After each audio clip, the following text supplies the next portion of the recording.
여러분 반갑습니다. 여러분의 멘탈 전도사 천마쌤입니다. 어느새 또 마지막 방송 시간이 다가왔네요. 마지막 방송하고 천마쌤도 쉬도록 하겠습니다. 하여튼 하루가 참 빨리 지나가네요. 뭐 후딱후딱 갑니다. 후딱후딱. 날도 춥고 주가는 시원시원하게 올라가지 못하면은 더 괴롭죠. 그래도 오늘은 삼성전자 좀 올랐습니다. 하이닉스도 찔끔 올랐고, 그동안 하이닉스가 좀 많이 올라다가 좀 꺾이는 것 같아요. 딥시크 사태 이후로 아주 맥을 못 추는 것 같습니다. 그리고 또 관세 폭탄이 또 떨어지다 보니까 관세 전쟁으로 인해서 하이닉스도 그렇고 뭐 다른 기업들도 마찬가지예요. 지금 너무나 안 좋아요. 트럼프의 그 똘끼 정신으로 인해서 여러 나라가 상당히 지금 힘듭니다. 앞으로 또 어떻게 일이 펼쳐질지 한번 우리가 주목을 해봐야 할 것 같아요. 잘 살펴봐야 할 것 같습니다. 현재 미국이 캐나다하고 멕시코에 대한 관세 부과를 30일 유예하기로 관련국이 환호를 했어요. 그러다 보니 국내 증시가 상승을 했습니다. 다만 장중에 중국이 미국에 대한 보복 관세 조치를 발표했어요. 중국도 갑자기 뜬금없이 그러다 보니까 지수 상승폭이 줄었습니다. 이게 선빵 날린 거죠. 그리고 코스피는 전거래일보다 27.74포인트 올라서 2481.69로 거래를 마쳤고, 코스피 지수가 하루 만에 1%포인트 정도 이상 상승한 거는 5거래일 만입니다. 전날에 2.5% 넘게 떨어졌던 코스피가 상승 출발해서 장 초반에 2500선을 회복하기도 했지만 오후 들어서 상승폭이 줄었습니다. 코스닥도 3% 이상 급등했다가 장 마감을 앞두고 힘이 소폭 빠졌는데 전날보다는 상승으로 마감을 했고요.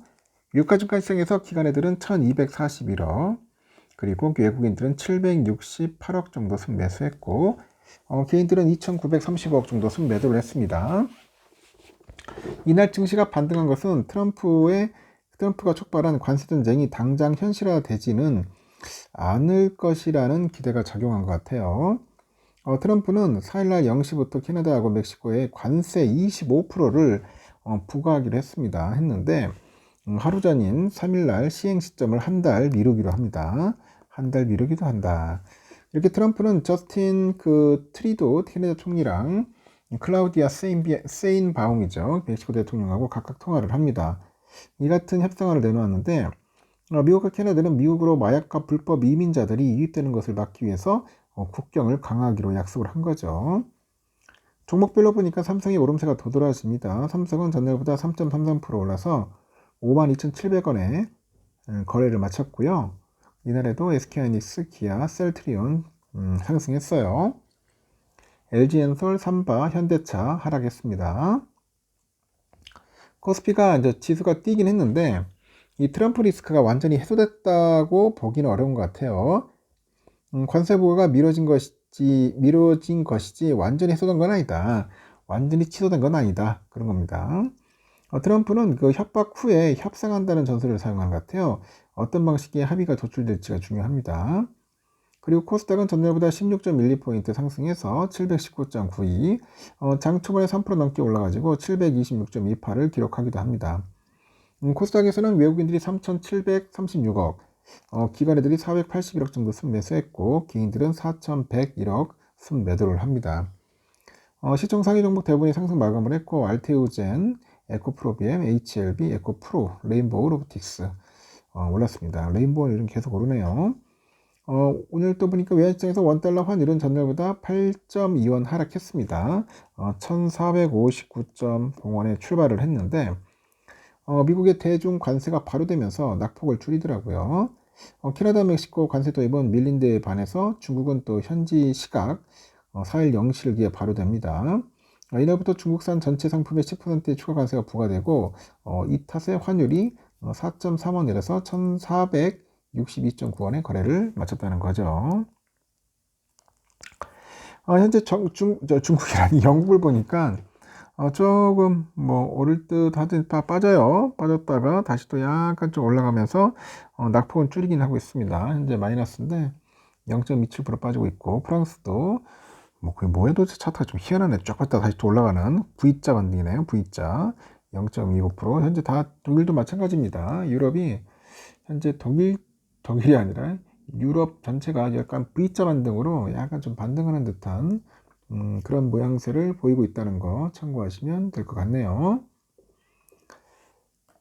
현재 필라델피아 반도체 지수도 어제 뭐 대폭락을 할 뻔했는데 그래도 좀 줄였습니다. 낙폭을 좀 줄이고 1.82% 정도 빠졌죠. 한 3% 이상 빠질까 봐 걱정을 했는데 그래도 좀 적게 빠졌어요. 근데 어떻게 될지 모르겠습니다. 아직까지 지금 뭐 좀 더 우리가 지켜봐야 할 필요성이 좀 있지 않겠나 하는 생각이 들어요. 오늘도 좀 까딱까딱 할 것 같습니다. 그렇게 썩 좋은 모습은 아닌데 하여튼 뭐 위태위태하다. 오늘도 4,900에서 잘하면 5,000까지도 갈 수 있지 않을까 하는 생각이 들어요. 자꾸 뭐 관세 가지고 자꾸 저렇게 떠들어대니까 반도체 섹터도 상당히 안 좋은 것 같습니다. 환율은 1455.8원이네요. 달러 일본엔 154.54엔, 유가는 73.16달러, 일본 엔화는 937.62원, 유로화는 1505.01원입니다. 그리고 중국 위안화 199.72원이고요. 휘발유 1733.2원입니다. 좀 빠지고 있습니다. 국제금값 2857.1달러, 약간 상승하고 있고, 공대금값은 13만 1779.9원입니다. 하락을 하고 있네요. 미국 국채 10년물은 4.575입니다. 4.575. 조금 오르는 듯한 그런 모습을 보이고 있는 것 같은데, 하여튼 뭐 그렇게 썩 좋지는 않네요. 자꾸 올라가면 안 되거든. 떨어져 줘야 하는데. 그리고 선물도 보니까 현재 좀 빠집니다. 다우도 0.21%, S&P 0.18, 나스닥 0.1, 러셀은 0.15% 현재까지 소폭 좀 빠지고 있어요. 현재 선물은 좀 빠지고 있고, 그래도 낮에는 잘 오르다가 갑자기 훅 빠졌습니다. 이게 다 보면 그 중국에서 관세 때문에 중국 관세. 중국에서 미국 관세 때린다고 하니까 뭐 결국 훅 빠지더라고요. 현재 삼성전자 52,700원 오늘 3.3% 올랐습니다. 장중에 53,600원까지 갔었는데 역시나 관세 때문에 좀 빠지는 것 같아요. 내일도 좀 오르지 않을까 저는 봅니다. 개인적으로 삼성전자 많이 빠졌기 때문에 53,000원대는 다시 유지하지 않을까 하는 생각이 들고 있고 우선주도 43,300원까지 갔죠. 많이 빠졌습니다. 그래서 44,000원에서 45,000원대까지는 다시 회복하지 않을까 하는 생각이 듭니다. 일단 이재용 회장에 대한 리스크도 어느 정도 해소됐어요. 해소됐고 이제 바닥 칠 만큼 다 쳤기 때문에 더 이상 빠질 건 없습니다. 그래서 좀 오를 수도 있으니까 여러분들 너무 걱정하지 마시고 자신감을 잃지 않았으면 좋겠습니다. 그리고 좀 불안하거나 좀 답답하신 분들은 하지 마세요. 주식 투자 도움이 안 됩니다. 주식 투자도 이게 뭔가 좀 준비가 돼 있고 공부도 해야 하고 멘탈도 키우고 뭔가 이게 준비가 있어야 돼요. 세팅이 돼야 돼요. 그렇지 않으면은 흔들려서 안 됩니다. 그러니까 초보분들 섣불리 주식 투자하는 그런 오류를 범하지 않았으면 좋겠어요. 알겠죠? 삼성전자라고 해서 꼭 다 돈 버는 거 아니에요. 삼성 투자가 오히려 어떻게 보면 독이 될 수도 있고 여러분들에게 고통을 줄 수도 있습니다. 이거 보세요. 얼마나 징글징글합니까? 그러니까 주식 투자 신중하게 하시라는 겁니다. 여기까지 하겠습니다. 편안한 밤 보내시고 내일 새벽에 봬요. 굿나잇.